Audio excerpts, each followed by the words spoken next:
Alright, we got a quick little update on the Volvo 240 no start. We towed it back home, and as you can hear, it is currently running. So a few things that I've done in order to get this guy back in order, and I'm not sure which one made the biggest difference, but I have an idea. So quick rundown. I went ahead and changed the spark plug, the distributor cable, because that guy was definitely shorted, and I know that for a fact because I grabbed it and it shocked the shit out of me, right? Try to start it, still wouldn't run. So I pulled out the spark plugs just to get an eye on them, and they were all completely coated in carbon. So I went ahead and used a little bit of sandpaper to clean them up, and then I sprayed them down with the throttle body cleaner just to get off any sediment off of them. And I did it to all of them, and I checked the gap.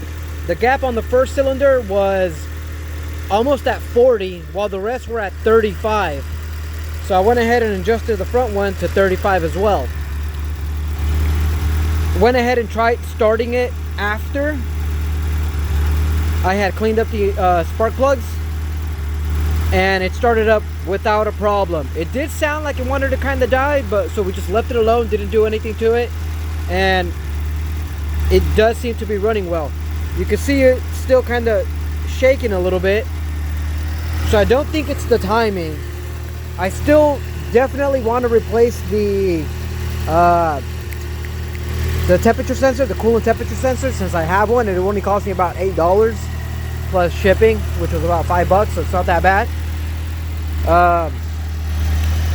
So yeah, I don't know if it was the actual spark plugs. They were completely fucking coated, though I did check them for spark before I even cleaned them up, and they were sparking, but it did smell a lot like gas when I would try to start it.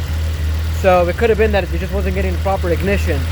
So I'm gonna end up replacing the spark plugs just to get, make sure that we have good ones on there. But so far it's starting right. I'm gonna go ahead and turn it off and turn it back on before it gets the temperature to see how things work out. But as of now, we got it started. Now I just need to make sure it starts consistently. Before this video, I had posted a 15-second video. That wasn't part of my regular ones. That was for my Facebook group to see if any of those guys could give me any tips. So don't really mind that video. But it does have evidence of a really bad screeching noise, which I think is the water pump. So that may be something I'm going to look into.